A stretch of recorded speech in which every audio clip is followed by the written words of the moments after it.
అర్ధరాత్రి గొడవ జరుగుతుంటే నేను అక్కడికి వెళ్ళాను. అక్కడ ఈ ముగ్గురు పాపం ఈ ముసలావిని చంపడానికి ప్రయత్నిస్తున్నారు. ఈ ముసలిదానికి మొదటి నుంచి కూతుళ్ళు అంటేనే ప్రేమ. మా కొంపలో తింటుంది, సొమ్ము తీసుకెళ్లి కూతుళ్ళకి ఇస్తుంది. అందుకే ముగ్గురం కలిసి చంపేయాలనుకున్నాం.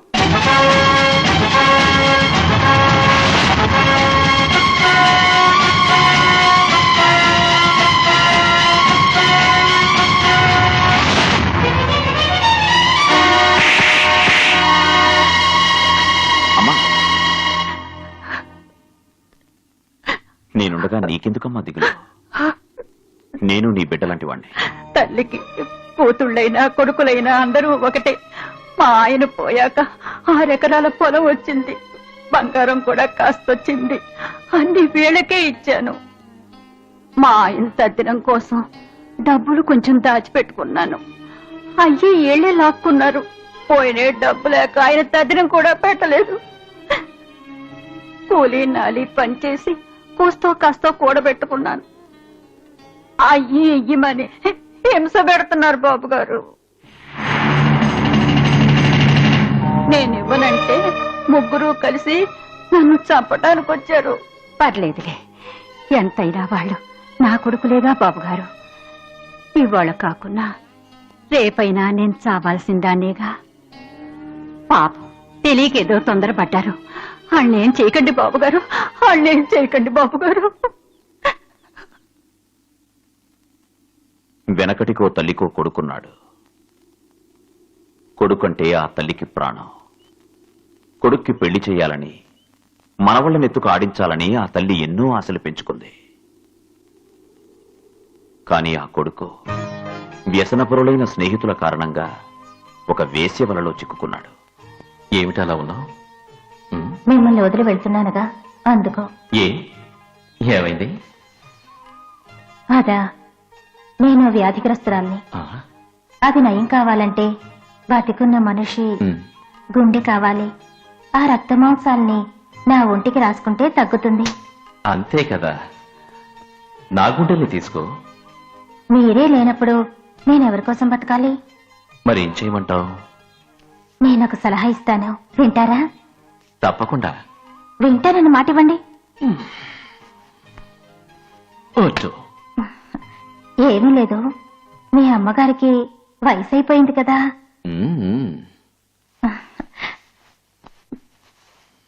మీకు వయసు అయిపోయిన అమ్మ కావాలో, వయసులో ఉన్న నేను కావాలో మీరే నిర్ణయించుకోండి.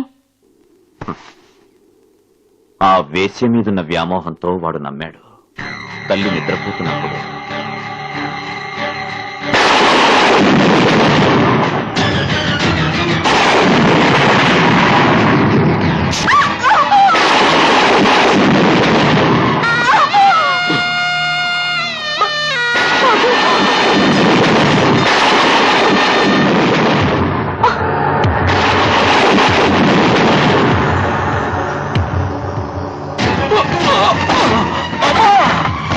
ఏమిటి బాబు, కింద పడ్డా?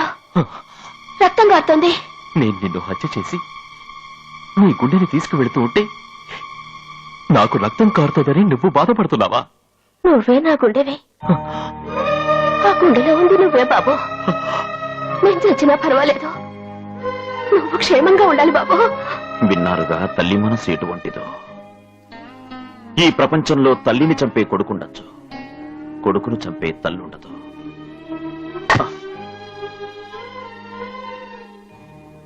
కన్న తల్లి ప్రాణాలు తీయడానికి ప్రయత్నించడం మహాపాపం.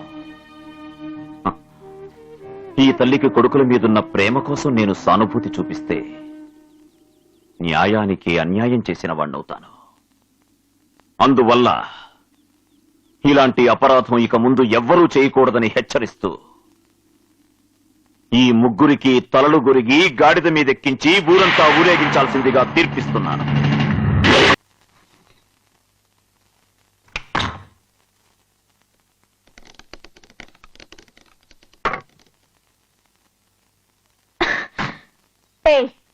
నా గదిలోకి ఎందుకు వచ్చావు? ఓ, ఏదైనా పెట్టి నన్ను చంపాలనా? అచ్చో, నేనెంతో మంది ఆడవాళ్ళని చూశాను, కానీ నీలాంటి ఆడదాన్ని మాత్రం చూడలేదు. పెళ్ళైందని తెలిసి కూడా బావా బావా అంటూ సిగ్గు లేకుండా వచ్చి మీద పడుతున్నావు. నీకు సిగ్గు శరం మానం మర్యాద ఏమీ లేవా? ఎటువంటి ఆడదైనా ఏ విషయంలోనైనా భాగం అడుగుతుందేమో, కానీ ఇంకొకరి భర్తని సరదా కూడా భాగం అడగదు, అడగకూడదు కూడా, తెలుసా? రేపు నువ్వు పెళ్లి చేసుకుని కాపురం చేస్తుండగా మరో ఆరు వచ్చి నీ భర్తను అడిగిందనుకో, నువ్వేం చేస్తావు? కత్తికోకండగా నరుకుతాను. ఆహా, ఆ పని నేను చేయలేననుకుంటున్నావా? అవును, నీకింకా పెళ్ళే కాలేదు, నువ్వే అలా అన్నావంటే నేను పెళ్ళయి భర్తతో కాపురం చేస్తున్న దాన్ని నేను ఊరుకుంటానా? చంపేస్తాను. నన్ను చంపడానికి నువ్వు బతుకుంటేగా? అంటే నువ్వు నన్ను చంపుతావా? నేను నీకేం ద్రోహం చేశాను? నీకేం అన్యాయం చేశాను? ఎందుకు నన్ను ఇలా సాధిస్తున్నావు? అవును, నువ్వు నన్ను చంపాలని విషం పెట్టావు, కానీ ఆ విషం తిని నా చిలక చనిపోయింది. ఏయ్, ఒకవేళ నువ్వు నన్ను చంపితే నిన్ను వదిలిపెడతాననుకోకు, దయ్యమై పట్టుకుంటాను. ఆయన్ని నిన్ను చంపే కలవని అక్క. అక్క ఎవరా నీకు అక్క? అక్కకెవరైనా ద్రోహం చేస్తారా? నీకు ద్రోహం జరగకూడదనే నేను ఇలా చేశాను. అంటే ఏ పాపం ఎరగ నువ్వు అన్యాయంగా బలి కాకూడదన్న ఉద్దేశంతోనే నేను ఈ విధంగా చేశాను. ఏమిటి నువ్వు అనేది? నాకేం అర్థం కావట్లేదు. నేను నీకు చెప్పే విషయం ప్రాణాలతో నేనున్నంత వరకు ఎవరికీ చెప్పనని నా మీద నువ్వు ప్రమాణం చేయి.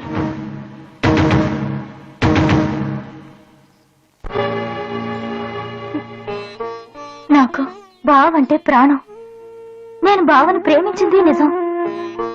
అయితే బావ నిన్ను ప్రేమించాడని తెలిసిన మరుక్షణమే ఆ ఆశ వదులుకున్నాను. బావ విషపురుషుడు.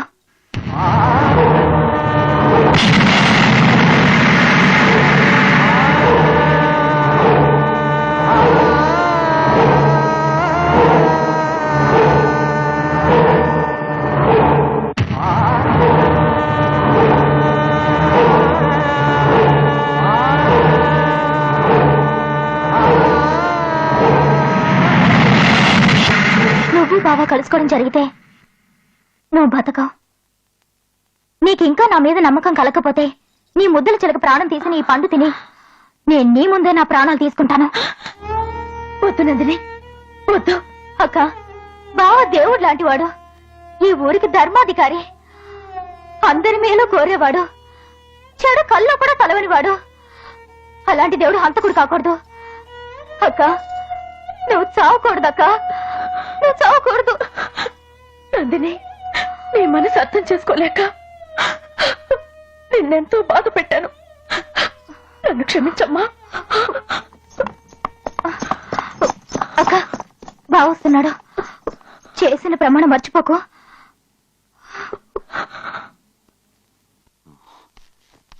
మనుషులెంత చెడిపోయారు. ఛే!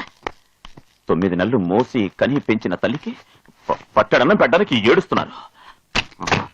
నాకొచ్చిన కోపానికి ఆ ముగ్గురు కొడుకుల్ని చంపేద్దామనుకున్నాను, కానీ ఏం చేయను.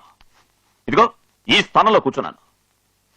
ఎవరికైనా అన్యాయం చేయొచ్చు, కానీ తల్లికి అన్యాయం చేయడానికి మనసులా వస్తుంది. నీ పొద్దున్నే లేచి దేవుడికి నమస్కారం చేయను, నా తల్లికి నమస్కరిస్తాను. నా తల్లి నాకు దేవత. నాగలక్ష్మి, నేను చాలా అదృష్టవంతుణ్ణి. మా అమ్మ చూపించే ప్రేమ ఈ ప్రపంచంలో నాకెవ్వరూ చూపించలేరు. అమ్మ మమకారానికి నేను దాసుణ్ణి. మీ అమ్మగారి మీద మీకెంత ప్రేమ ఉంది? ఆవిడ కోరిక మనం నెరవేర్చట్లేదు. ఏమంటున్నావు? నాకే అర్థం కాలేదు. అదే, మీ అమ్మగారు ఆడుకోవడానికి ఉమ్? మరేమీ లేదు. ఏంటి? ఒక ముద్దల మనవాడు కావాలట.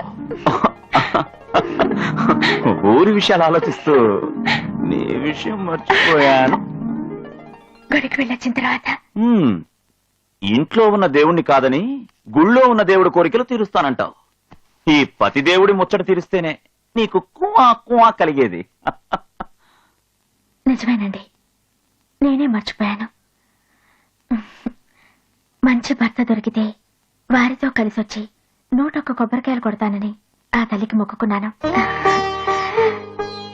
పెళ్లి చేసుకున్న తర్వాత ఆ దేవత నా తల్లి నాగమ్మనే మర్చిపోయాను.